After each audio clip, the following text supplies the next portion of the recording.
Yo, what's going on, everybody? It's Straight Outta Boston here, and today we are back for the start of my new OOTP series on Out of the Park Baseball 16. It is the first series that we are actually starting up on OOTP 16. If you guys remember, I did do one series back in March when the game first came out, but it was just a continuation from a save from last year's game.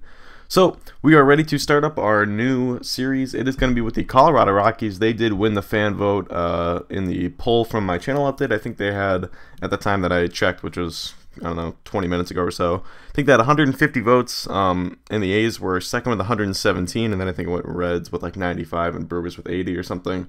And that worked out pretty well because the Rockies and the A's are actually the two teams that I wanted to use the most.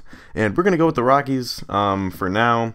And I'll probably do the A's either later in the summer or maybe in like a live stream or something like that. I'm not too sure yet, but I will probably do the A's at some point. But we're going to get ready to start a new standard game called the Colorado Rockies and get this thing underway. Alright, so time to screw around with our settings. Let's go with the name Alan Clay. That is a name from a book that I read recently. And we're going to go with June 13th, as that is today's date. And, oh, I don't know, make him 40 years old. That, what, 75, I guess? Sure, why not?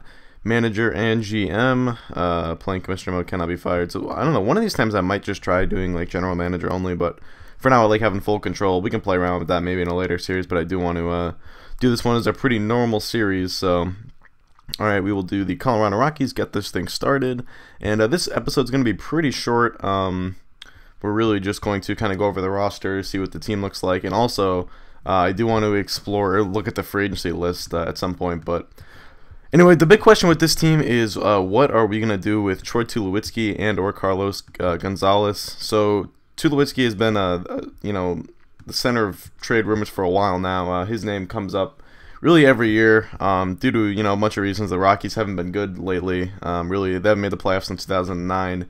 And Tulowitzki's also very injury prone and you know, has not really ever been able to carry the Rockies to a playoff berth by his lonesome, as he was surrounded by pretty good talent on those 09 and 07 teams. But anyway, so yeah, I don't know what we're going to do with him or Carlos Gonzalez. I'm sort of leaving that up for debate right now. Gonzalez is only locked up for a couple more years anyway.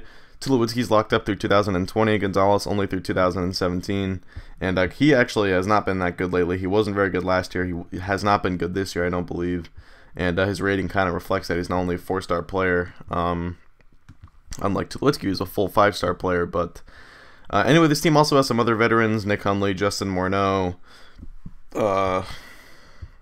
and in the pitching staff we have Jorge De La Rosa, although he is hurt right now. Boone Logan, and Logan is another one of our better players, and he's another, you know, asset we can maybe flip. But relievers in this game are pretty hard to trade for good prospects, so really the best thing we could hope for is he has a bounce back year this year. He, you know, has a couple good years and maybe builds up his value so that he could garner a qualifying offer and then turn it down and give us a compensation pick if he hits free agency in a couple years.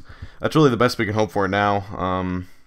Like, I'll even demonstrate this to you, but you know, hopefully the screen doesn't take long to load. But yeah, I mean, Logan's just not gonna garner a lot of trade interest, even though he's a 4.5-star reliever, and you know, his ratings are pretty pretty good. But anyway, I've played this game a lot this year, OOTP 16, so I really know, I really have the game pretty well figured out, and I'll try to, you know, display some of those things that I figured out, just sort of little tricks about the game, you know, what players and what skill sets and sort of what ratings, you know, lead to productive players and all that good stuff. So, you know, I'll try to share those tips throughout, you know, whenever I make these videos. But anyway, so this video is just going to be the sort of the introduction. I'm not going to simulate or anything, and you can see like no team's even offering a 1-for-1 trade, so you know, it's pretty hard to get good value for relievers. But anyway, so yeah, definitely let me know what you think in the comment section below, what we should do with Carlos Gonzalez and Troy Tulowitzki,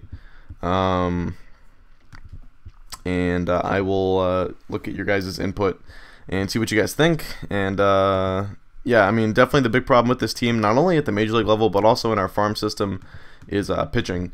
Not a lot of good pitching prospects, and that's really hard to get pitchers to come to Colorado for obvious reasons. With the ballpark they're playing, it is very hard to pitch well just due to the thin air. And you can see even all of our 4.5 and 5-star prospects are all position players. Eddie Butler's the first pitching prospect we have. He's our best pitching prospect, and he is only a 4-star guy. So anyway, he'll probably be pretty good, but we do have the number 3 overall pick in this year's draft, so I'm probably going to look at using that on a pitcher, although I don't usually draft based on need. I usually just get the best asset and then think I can flip it later. But, you know, because we're going to be picking so high, we're going to have a lot of choices. So, you know, if we were picking like 30th at that point, I'd probably just go with best asset. But because we're picking third, we're going to have a choice between a lot of really good players. And this game does use the actual draft classes, so we would have a chance to draft Brendan Rodgers, who the Rockies actually took number 3 overall this year. Or we could go with, you know, another pitcher or something. So we'll see. And then let's look at the free agents, because I know one guy who's in here who I think I'm going to try and sign is this guy, Yoelan Circe, or I don't know how to pronounce this. He signed a minor league contract with the Red Sox earlier this year, back in May. He's played in Cuba for almost, 9 full seasons. You can see he's got a career 863 OPS in the Cuban League. So he's kind of a contact hitter, 5'8", middle infielder, yeah, second baseman. So we're going to offer him a contract, 1 year, 3.6. So I think he just signed a minor league contract in real life with a signing bonus, but we're going to give him a full major league contract because that is what he is demanding, and we will go 3.6 million. Why not? So I think that will get automatically renewed too if we wanted to, just because of the way the arbitration and salary and all that stuff works in Major League Baseball. So that's why I got a minor league contract in real life. But anyway, we will just put up with the game being the game. But other than that, so we could also go after Jose Miguel Fernandez. He's got 4-star potential, but he's already 26 years old. So I'm going to leave him to sign with someone else. He's coming off a really good year. Look at that 503 OBP in Cuba. That is pretty ridiculous. I don't know. I guess we could go for him. Why not? We do have the resources to do it. So we'll give him a major league contract. We're probably going to option him, though. And we are also going to go after one other guy in particular. Yep, Brandon Martin. I'm not actually sure who this is. Looks like is that Binghamton?